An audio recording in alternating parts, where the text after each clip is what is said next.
Today, I'm introducing a new podcast, and this is something I'm going to be adding to the channel. It's going to supplement some of the videos that I have ongoing here.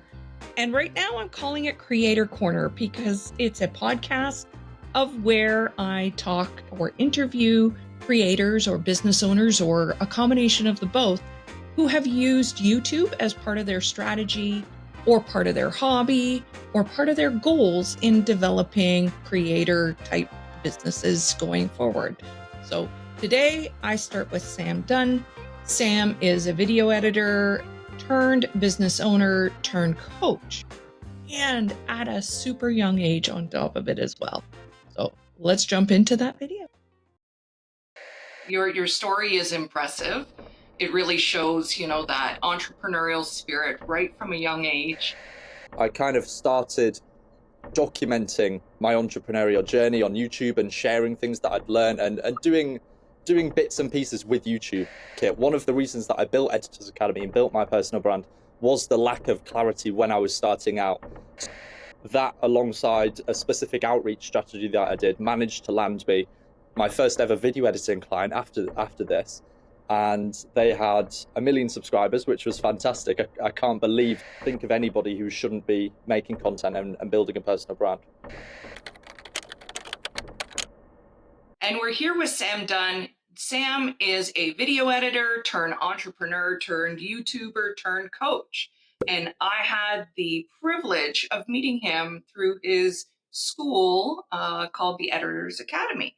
So Sam, thank you very much. I appreciate you coming here for this video interview, I guess you could say. So let's just start off and tell me a little bit about you. Tell me a little bit about Sam. How did you get here today? Yeah, I appreciate you having me a lot. This is the first podcast I've done, so it might be a bit rusty, but hopefully I can pull something out of the bag. But yes, I started off initially as a marketer, and I think that folds in quite a big way into my video editing, which we can maybe get onto later on. But I started off initially as a marketer. I was a 17-year-old kid, started a little side hustle to pay off some very small bills that I had at the time and kind of get a good head start, and never envisioned it really ever turning into anything. But it folded into another thing, and I found this passion and this passion and this passion, and somehow I've just ended up here with having been on this journey. And that all started out with a little marketing side hustle. My first ever client was £37 a month, which is around $40 or $50 a month for social media management. And I would create the posts, I would post the posts, I would do the copywriting on the posts and everything, run his whole social media for a few dollars a month essentially. But that was my start, and I'm very thankful for that because it rolled into something bigger. But yeah, I started off in marketing. Then an opportunity arose to take on a YouTuber client, which was very interesting.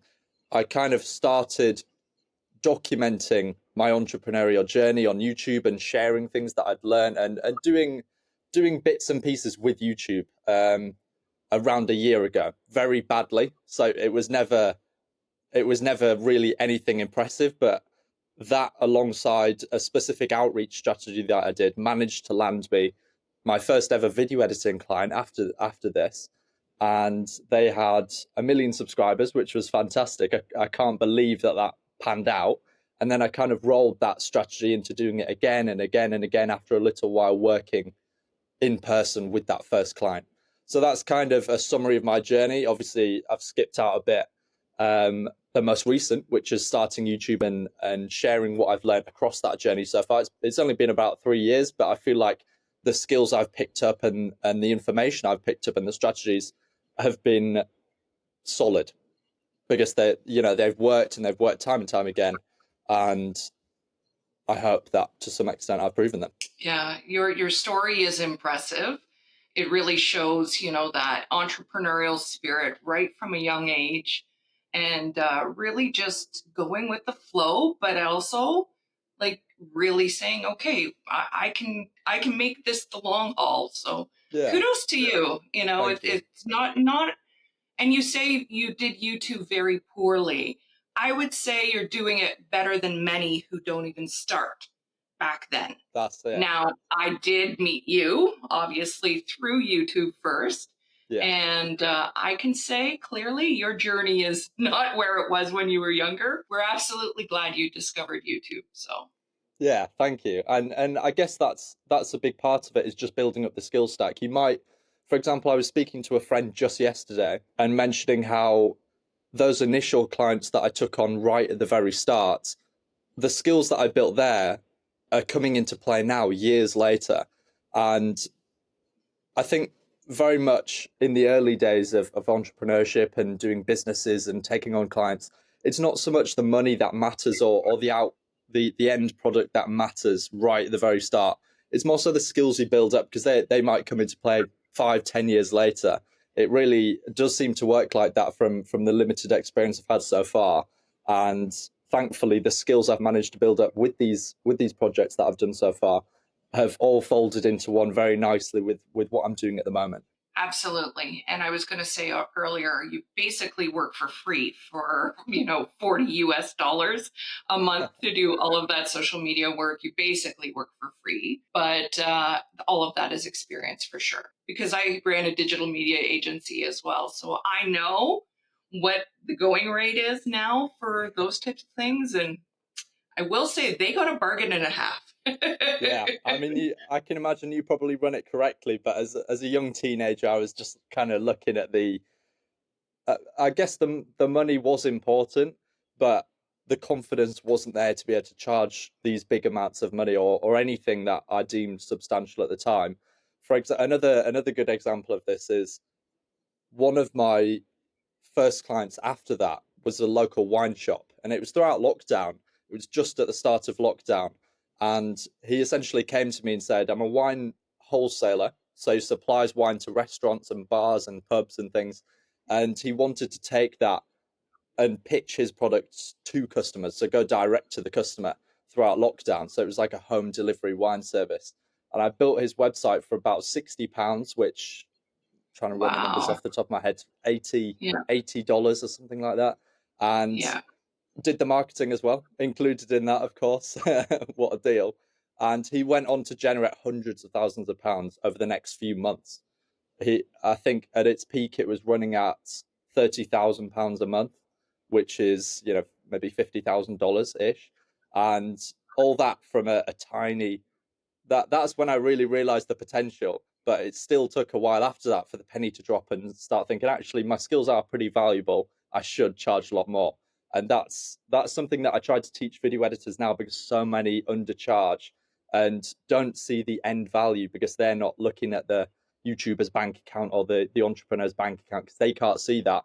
They just kind of charge like, oh, we'll do $20, we'll do $30 and try to land the client. They value landing the client over their time and over actually making the money that they deserve. So that's something that I try to really dial in because that has been a heavy lesson having missed out on that much money. You significantly undercharge for a website design and that type of marketing. Yeah. And there are far too many people out there who are undercharging. It's also why the video editing world is so hard to kind of break into because you do have people who just want to pay $5 a video. They don't see the worth in it. So we do appreciate your experience and education in bringing that to video editors and making us feel that we can afford to charge more. We can feel that we can charge for what we are worth. So just before we move on, it all folds onto solving problems for people. And people don't realize video editing is actually a big problem. The creator's got the raw footage or they've got a video idea or a concept, and ultimately that needs executing. And when they execute it, they probably get paid a lot of money. So it's a big, high importance problem that video editors are solving. And I just think if you can charge in accordance to that problem, then you can get ahead of a lot of video editors, and it's a super important lesson. So I can't stress that enough, really. If I have one piece of advice. Yeah, it is a huge problem to solve, and it is the way of the future. So, whether we like it or not, video is here to stay, and it is the most consumed format at this time. I mean, we can see even places like Google. Google SGE is converting to a quasi AI slash video format where they're going to be suggesting all different types of platforms at once. And one of those key things is video. So video is definitely going to be the way for the future for marketing any type of business going forward. You're true. Yeah, 100%. And as a final point, maybe before we move on, the creator economy industry is supposedly where I always thought it was worth 100 billion, and I thought that was very impressive. And then the other day I saw, I think it was Goldman Sachs or something, had quoted that it's worth 250 billion now, which is just insane. And when video editors come to me and say I can't charge what I'm worth and I can't seem to make money from this, and they tend to blame saturation and blame the market and blame clients and blame everybody apart from themselves. But when you look at the whole market, 250 billion, if you can't take a few £1,000 a month or $1,000 a month from that, then I don't know. I don't know what the solution is there, but it just puts into perspective how big the market really is and how much demand is really there when you can break into it. So it's just about finding the right strategies, really, and executing them and to get to where you want to be. So on that note, I'm curious, what are your thoughts on niching? Because I've seen recently, people talking about a lot on niching. What's your take on that from a video editor standpoint? Yeah, it is an interesting one. I think if you can niche down, if you can be the go-to guy in your industry, I think you can charge a lot higher for your work because you become less of a commodity and you become less massively available and you become the go-to guy for that thing, for that problem to be solved. So if you can, what I don't like to see is editors who they'll edit a video for a website for a certain type of entrepreneur, they'll edit a video for YouTuber in gaming or a different niche, and they'll have just all these projects going on. I think that's fantastic to build experience, but once you really start taking it seriously, I think it's very important to niche down into a certain topic. And bonus points, if your niche is something that you enjoy a lot. So for example, I went into the entrepreneur niche. So all my clients pretty much have been entrepreneurial YouTubers, have been finance YouTubers investing. And that's really helped me because I have a passion for that and an interest in that normally. It's so much easier to talk with them and really be on the same level as them. So when they mention a stock or mention a specific financial instrument or something, I'm not putting the wrong one in because I don't really know about it. We're kind of on the same wavelength. So if you can niche down and make it, most of all, a niche that you're interested in, I think that's the most important thing, because rather than looking for a profitable niche and thinking, oh, I'll start working with an insurance YouTuber because they get paid a lot and they can pay me a lot. Whilst that is true, I think the most profitable niche that you can go into with video editing, with marketing, with probably anything, is the niche that you're most interested in. Absolutely. Absolutely. Where you're comfortable in talking the language, where you don't feel like you're overwhelmed and kind of just trying to keep up instead of actually being versed in everything that there is to know in that area. So, Yeah. all right, great. So, Sam, can you describe your business in like a quick way right now? What does it look like today? Yeah, sure. So I help video editors become better at what they do, level up their editing, and find high ticket clients. I think that's where my unique skills to break out of the few sentences quickly. Sorry. I think that's where my unique skill set comes in and my marketing experience really comes in marketing yourself to find high ticket clients. And when did you exactly open up the Editors Academy and start launching this as your go forward? This is what I want to do now. Yeah, initially, actually, it was right at the start of the year, so almost a year ago. And I put out one piece of content, and after a few months, it started to do well. And I started to notice people were interested in this digital product. They were buying it and they were joining and learning from it and asking me questions.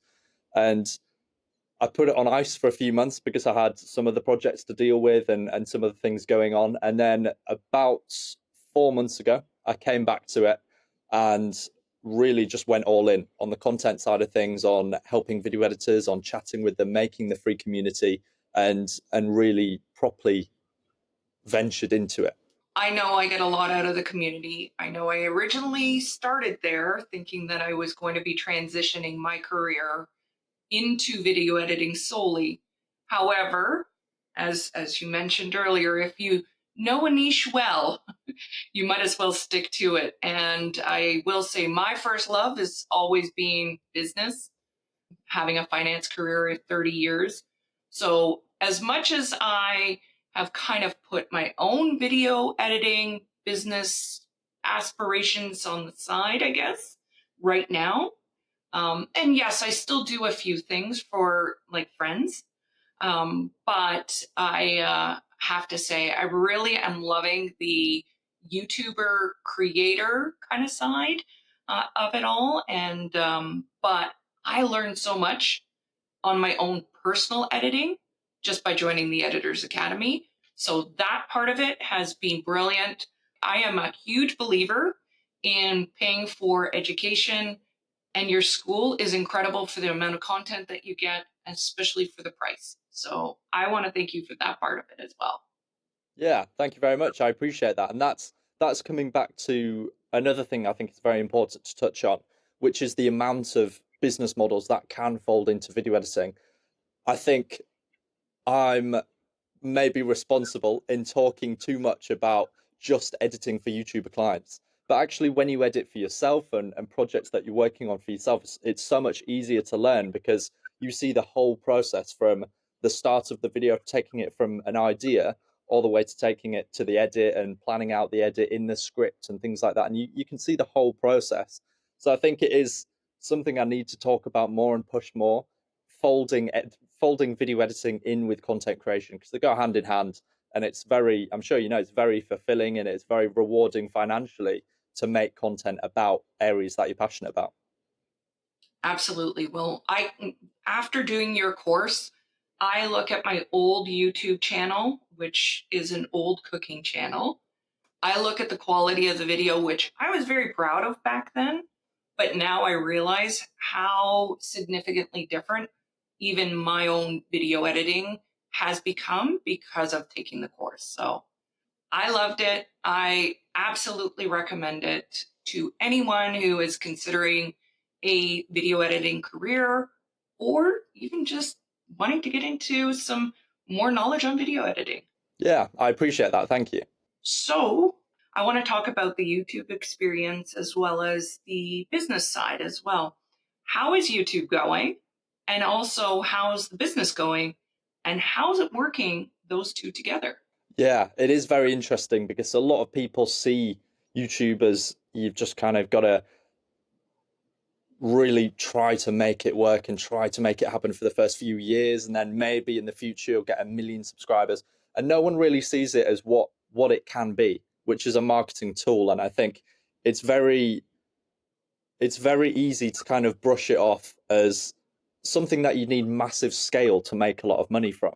But really, there seems to be a lot of people now using it for just business purposes and marketing purposes and adding this value and really shaking up different markets and making a lot of money very early on relative to the size of their channel. So, for example, I don't mind being transparent with it because I think this side of my business, building in public, does benefit it. And so, for example, my subscriber count at the moment, I think, is just sitting just before 10,000. And from that generates in November around $15,000. So it really shows what's possible from all these different revenue streams and kind of building yourself up as the business, as the personal brand, and how powerful it can be, even at a small stage. So I think that it's a proof of concept and something I'm going to use going forwards, that you can build a personal brand in a niche that you have some authority on, and then you can offer a digital product or a mentorship, some sort of training, and monetize it that way, as well as sponsorships, as well as the ad revenue side of things. And all these revenue streams fold into one. And I think that's what I'm going to be looking to do going forwards, is branch out into different people's personal brands and actually editing for ownership instead of just editing for a paycheck or editing for a monthly payment every month for editing. I'm actually looking to edit for ownership. So build people's personal brands from scratch, approaching experts in different industries and high growth niches and saying, look, you don't have to pay me a thing. I see the potential in this personal brand. I've got a case study here of my personal brand that's done really well. Would you like to start on this venture and build that up from scratch? Well, don't you wish you did that with the wine company? Yeah, yeah, Right? Like, where 100%. would you be today with that? Oh, So, kind of like a Dragon's Den type of approach to brand marketing and brand development, I guess, in yeah, yeah, specifically in video development. Neat, very neat concept. Absolutely love it. So, I think yeah. we Thank you call very it much. Dragon's Den here in Canada. Yeah, I think they call it Shark Tank in the US. What is yeah. it in the UK It's Dragon's Den, yeah. I'm surprised that as you were well? Dragon's Den. I thought you were saying the UK version so I'd understand, but yes, it's Dragon's Den here as well. Yeah, Canada's Dragon's Den, Shark Tank, and then we have the UK Dragon's Den as well. So that's Yeah, neat. That's we're still, I guess, sometimes tied to the Commonwealth yeah, as much as we that's it. we think we're independent. There's many times I'm reminded of those ties still. So Yeah, Dragon's Den. all right. So, where did you find all your information to start your business? So, did you work with people? Did you how did you become an entrepreneur? Yeah, so I've always been self-taught, essentially, and I think especially within the video editing market, one of the reasons that I built Editors Academy and built my personal brand was the lack of clarity when I was starting out. So because I was self-taught, I was looking for all these different resources and trying to find different courses and structures to really give me some clarity. Because one thing that a lot of people don't talk about is when you venture into video editing, for example, there's not really a set path or any clarity. It's just, well, I kind of hope to get a client and maybe they'll give me some ideas and we can go from there. There's not any clarity, it seems, in the market. And that's one thing I remember distinctly typing in video editing business to Spotify in a last ditch effort to find a podcast about it. And there was maybe one or two that I listened to, and I couldn't really find anything on how to become a professional video editor in a way that made sense to me. And I thought that's a solid gap in the market that I can fill and really get the information out there of the different paths that you can take with video editing.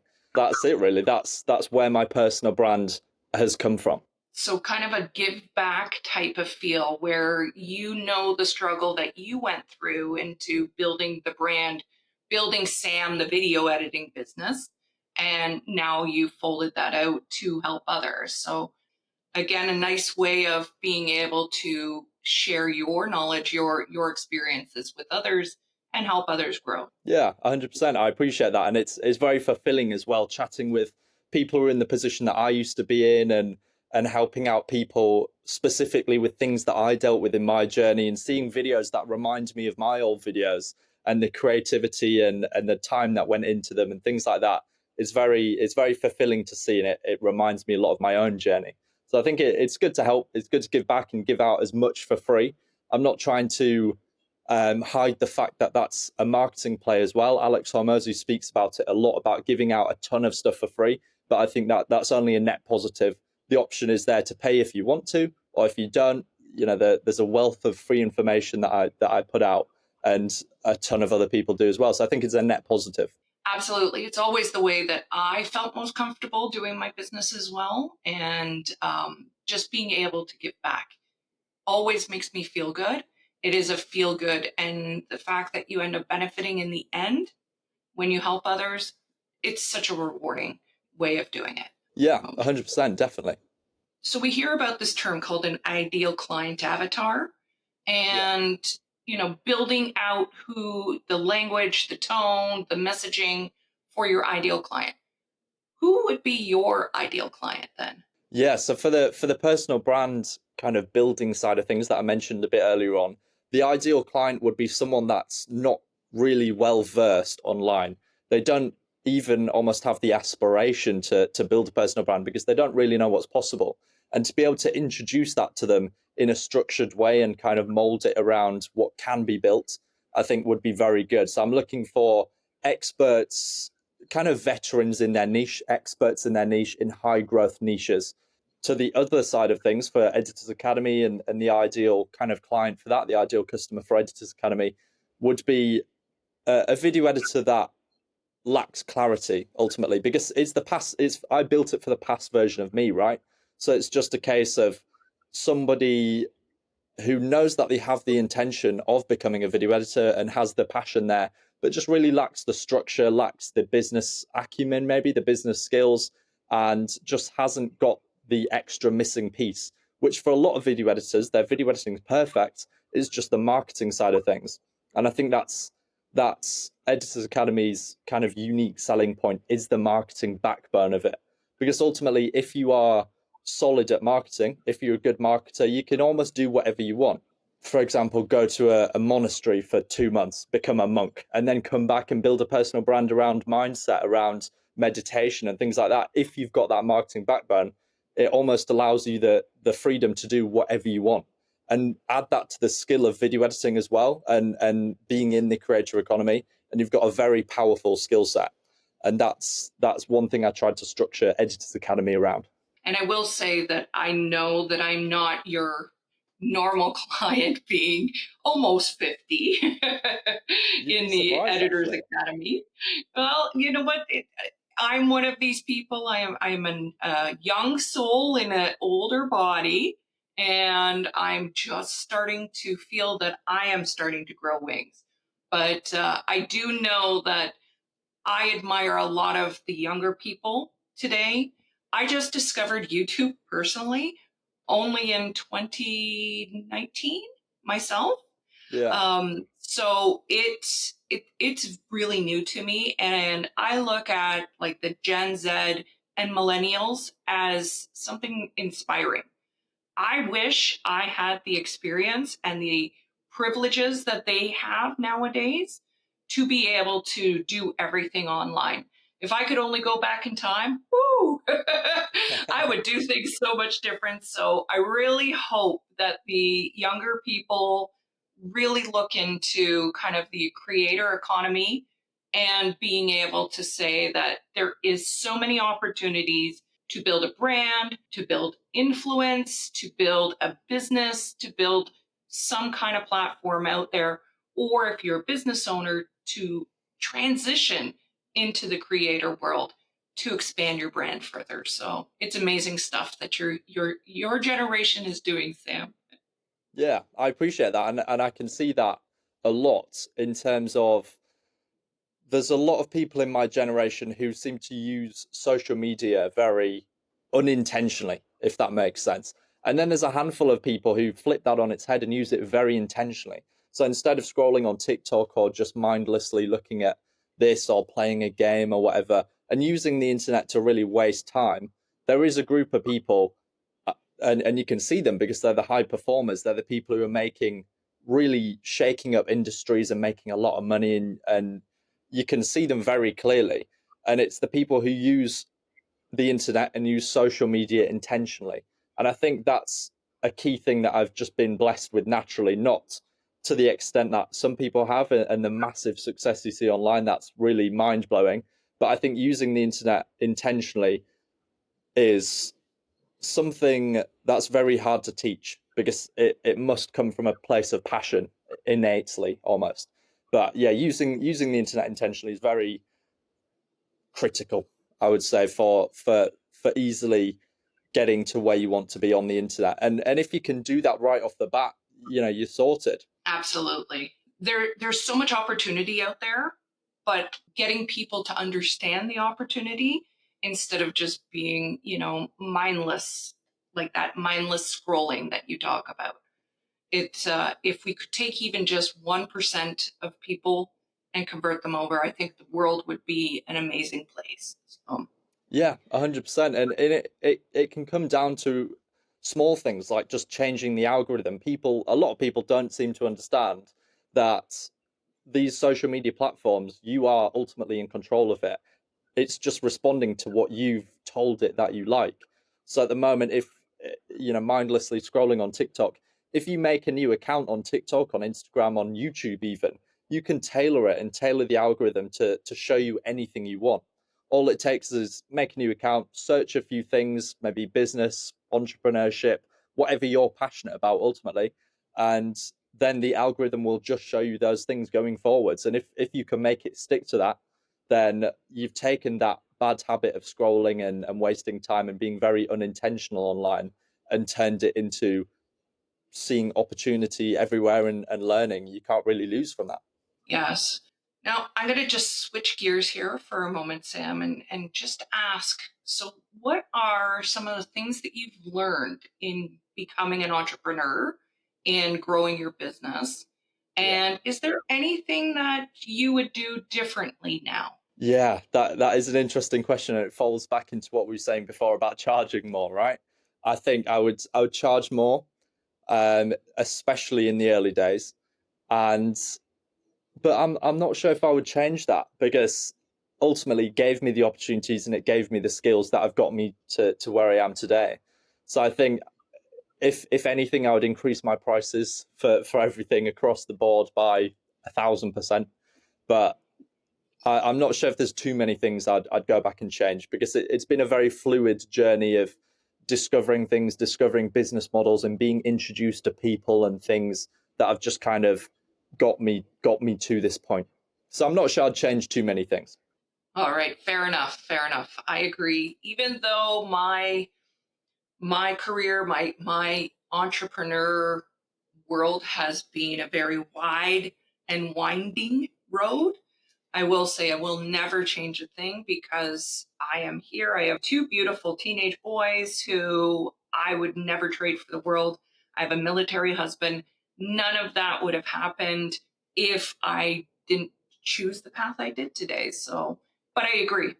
If I went back, I would absolutely charge more for a lot of things. Yeah, maybe have a bit more cash sitting around. I would at the moment, but yeah, it's all part of the journey, isn't it? And that maybe those opportunities wouldn't have panned out if I would have invoiced a bit higher, for example, or it could have changed a plethora of things that you can't imagine. So yeah, I'm thankful for what's happened so far in my experience so far. Yes, yes. And if you're a young person watching this, if you're still at home with your parents, start now. Start now while things are free or cheap because entrepreneurship is a wavy line and the wavy is your income. So it's feast and famine, but let's all hope that it's more feast. That's it. All right. It kind of gives you a launch pad to start out and to pursue whatever you want to pursue. So yeah, I second that 100%. So what are some of the biggest benefits that you have seen being a business owner? Biggest benefits is definitely the flexibility and the freedom. If I have an idea tomorrow, by the end of the week, I can have it executed. And the skills, the experience and the skills kind of play into that because all of a sudden, with this specific project, it's your skills from 2 years ago are folded into what you're doing now. And that definitely helps. What are the biggest benefits of YouTube? I think everything's just supercharged. If you can really build your personal brand and people know who you are before you message them and things like that, everything from your network to sales to everything you can imagine is times by 10 or times by 1,000 because you've already added value to those people. So they, to a certain extent, I think people feel like they owe you something and like, I'm going to help this guy because he helped me at this point on my journey or did this or I learned this from him. And it's just a very quick way to just 10x everything you're doing. I think there's not, I can't think of anybody who shouldn't be making content and building a personal brand. Absolutely. And I agree 110%. You know, having that like, know, and trust factor already built in because they've seen you online, they've heard you talk, it really breaks down those barriers when you start door knocking for sure.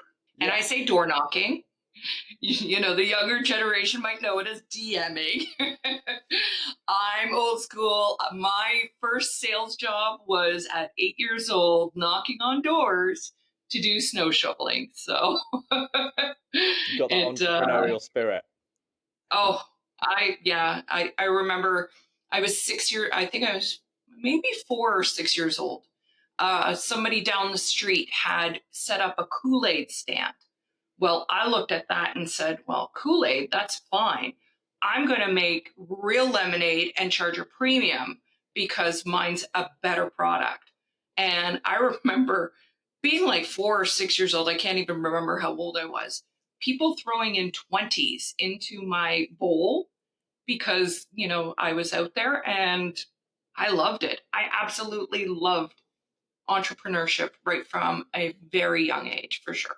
Same. Actually, on that, what was 17 your first entrepreneurship? Yeah, actually, I think from about 16, 17. Obviously there was ideas before that, but never executed. From from early teenage years, I was kind of always interested in business and investing and finance, but never really took action and made those ideas a reality. They were just ideas. But yeah, 17, I think it was 16 or 17 was when the marketing business first started. Yeah. Oh, that's awesome. I love hearing the younger stories of entrepreneurship, watching the millionaire by 17 type stories. I absolutely love those types of things.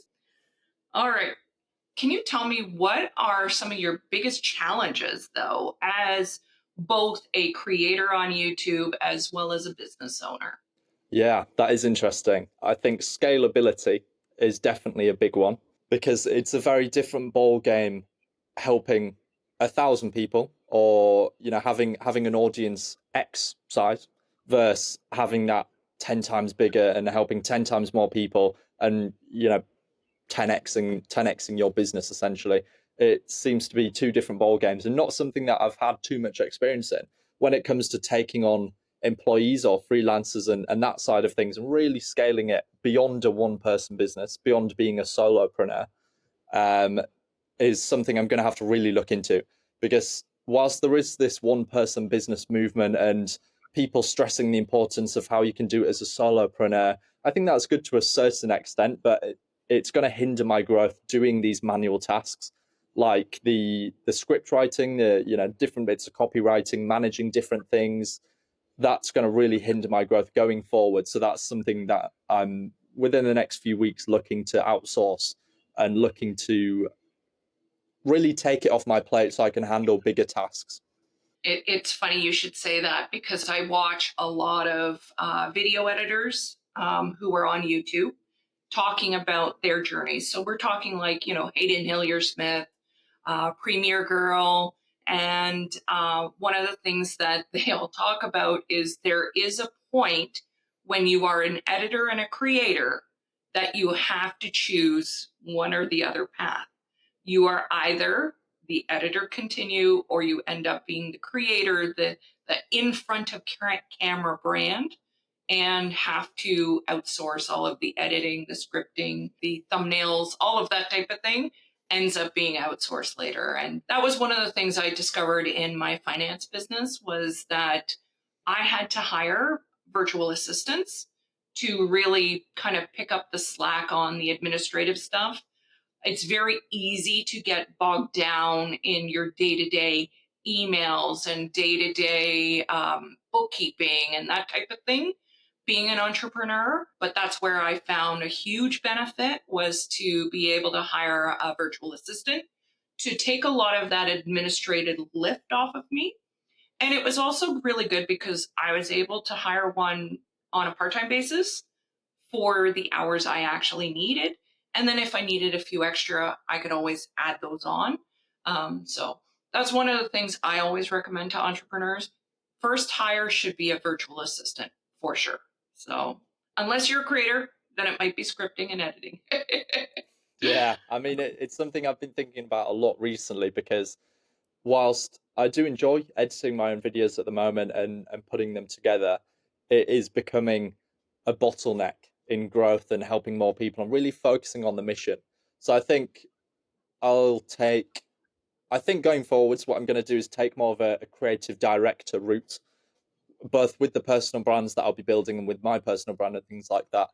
and take a step back from being very manual with it, and knowing that it's okay that I don't have to respond to every single comment and every single message, because it's just not scalable. And although I have been doing that so far, and I pride myself on doing so, a lot of the things can be outsourced, and it'd be a better use of my time to do that. It's just adopting that mentality, I suppose, of not handling too much, because ultimately that is just a way to burn out, isn't it? So I wouldn't want to do that.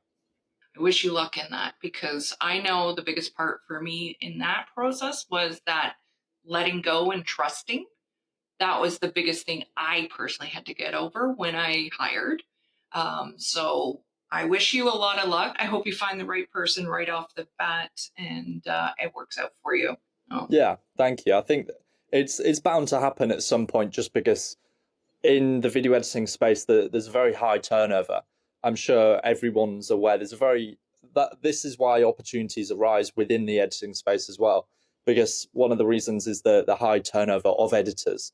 And I think hiring creatives, you have to get someone really spot on, and no doubt that'll be a battle. Having been on the other side of it and seeing the competition and seeing other editors and things like that, it is very hard to hire a video editor, and that's just the way it goes. But I'm looking forward to that hunt, to that search, I guess.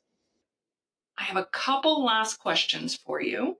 One is going to be really about the business, and then the last one will close us out. So, second last question is, what are the essential tools that you use, or software, or your setup to run your business at home? Yeah, so primarily Premiere Pro, which is the editing software of choice that I use. There's a lot of discussion between Adobe Premiere Pro, between DaVinci and Final Cut. I use Premiere Pro. It's just what I've always used for all the video content.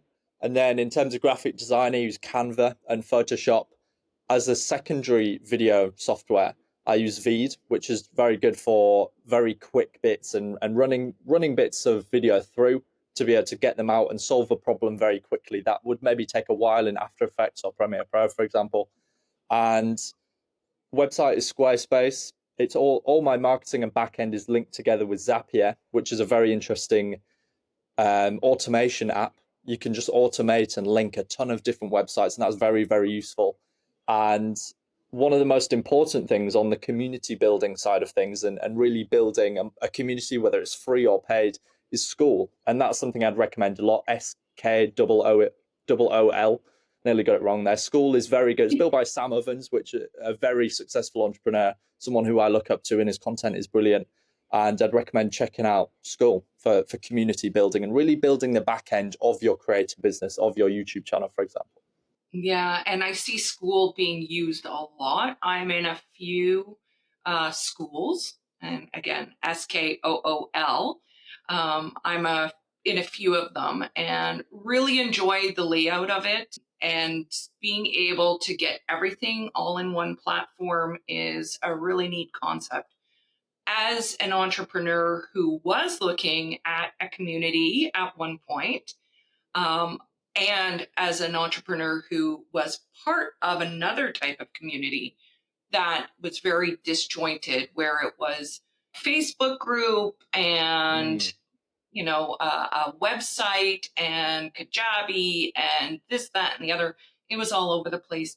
I will say there was times I was like, okay, where do I go for this to find it? Whereas the School really offers you an all-in-one quick grab opportunity. And that's what I really loved about the Editors Academy, was that anything I was looking for, I could find, whether it was the classroom or doing a search in the community chats. And then even above that, that if I had a question, I could post it into the community. A lot of the community members would answer, but you were always fantastic for just jumping in there and giving answers as well. So I really love the fact that you're very much engaged in your group. You see a lot of these schools where, the creator starts it, but then kind of takes a back seat and lets moderators or admin run them, whereas you're very active in it right now. I understand scalability. That may not be something that you can do in the future, but right now I appreciate that you know, real intimacy, one-on-one. Yeah, and I think that with scalability aside, I think that is something that I'm really going to focus on going forwards because I see it as almost a USP in that other people, you send them a message, they might not respond, or you put out a community post, they might not respond, and where there obviously is exceptions to that, maybe I'm busy, maybe on a call, a client call, or whatever, there's going to be exceptions. But I'd always look to be very reachable because I think everybody wins then. There's more opportunity, there's more sharing things. It's a win-win. So I'd always look to maintain that going forwards. And people understand it's a worldwide thing. So, myself, I'm available probably 5 hours later than you would be, type of thing. So if I pop in a question at 8 p.m. my time, I know you're not going to see that until the morning, if not later on, even into the day, the next day. It's good in that sense that, even though it's worldwide, it all allows us to connect together. We still are very cognizant that your time is your time, but we do appreciate how involved you have been for sure. So Yeah, I appreciate that, and it's two ways as well. Like I was saying about the opportunity side of things. If you're a small creator or building a personal brand, I really think you should be in the comments and engaging with the people who are ultimately getting you to where you want to be. And it's something I see a lot of small creators not really bothering with because they just focus on the content and the people aspect of it, the community aspect is kind of a takes a back seat. And it does, I mean, you can say it's focusing on the mission and all this, but ultimately, I think being really active in the community does help you out as well. You can get ideas, you can find new things, new opportunities. For example, just the other day, I put out a post about VSL editing, about editing videos for websites, a new business model within video editing that's very overlooked and very high potential.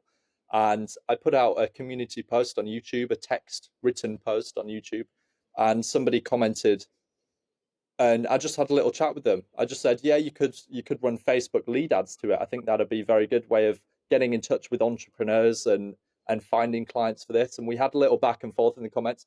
I didn't have to do that. I wasn't getting paid to do that, and a lot of people wouldn't have bothered doing that. But from that came a $1,000 consultation that this guy set up with me, and that just out of thin air, out of creating a post, having a chat with someone one to one as a human, and out of that came opportunity for both sides.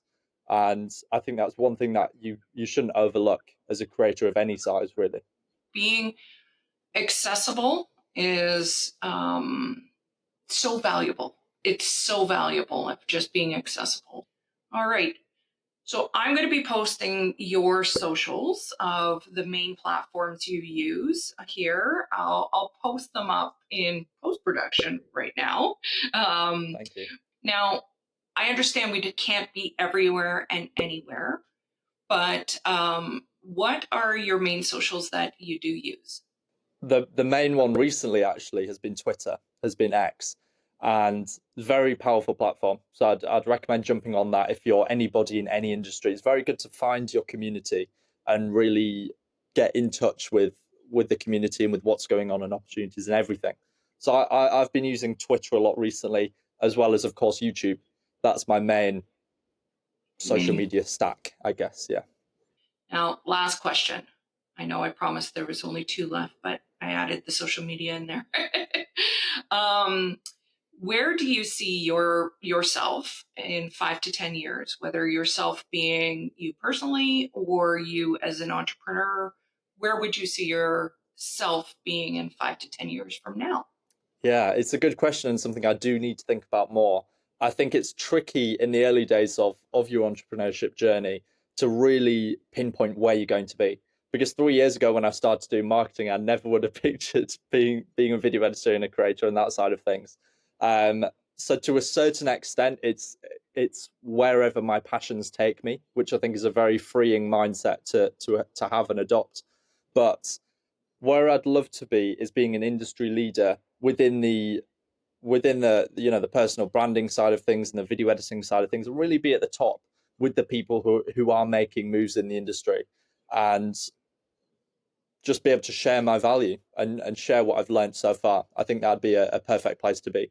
And on the back end side of things, on the business side of things, maybe it's not of interest to the people watching this or to you even, but I'd love to be investing in property as well on the back end. I think you can have fast money on the internet.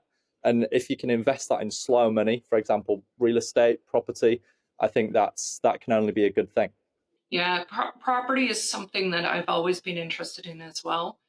I have this vision, and I've had this vision for years. I would love to be able to buy a commercial space and then create individual pods for people to rent out for creator kind of videos. Because there's so many people that really feel they don't have the space to create. They don't have the space, the lighting, whatever, and it stops them. Well, if there's no excuse, if there is the availability, then all you have to do is just go in and press record and it's ready for you. So that was always something that, long term, I would have loved to be being able to create. So I get the property thing for sure. Yeah, 100%, and there's a big gap in the market for that as well. I mean, I'm sure you can see the setup behind me isn't incredibly professional. It's a teleprompter and two lights bolted onto the wall, but it works. But I'd love to level that up as well. It's just getting access to that space to be able to do it. Space is the biggest thing. So that rings true. It sounds like a good idea. We don't have anything like that. We have a lot of work share spaces here in Canada from an office standpoint. And I know that one that I had worked out of for a number of years, it had a creator in it for about a month. And there was so many complaints of the lights and cameras and flashing and all of that that they ended up being asked to leave Really? because it was just not a space that you could easily work with creators and businesses at the same time. They Mm. also were doing photography for like small children. So there was always this like parade of small children coming Yeah. in. So it was really weird. It was like totally the wrong concept, but anyway, I digress. All right. Yeah, I mean, it all falls into the creator economy as well, doesn't it? If you can position your real estate into a growing market as well, you've got that working with you as well. So yeah, it sounds like a good idea from what I can tell. We'll see how it goes. Yeah, Anyway, Sam, I really appreciate your time today. I am so thankful that you were available for me to be able to interview. Check out the Editors Academy on School. You can find it through his YouTube link. I'll link it here. And we hope you enjoyed this episode, my very first inaugural episode of my new vlogcast. thank you very much for having me. It's been fantastic, and I hope to do more of these. Thank you.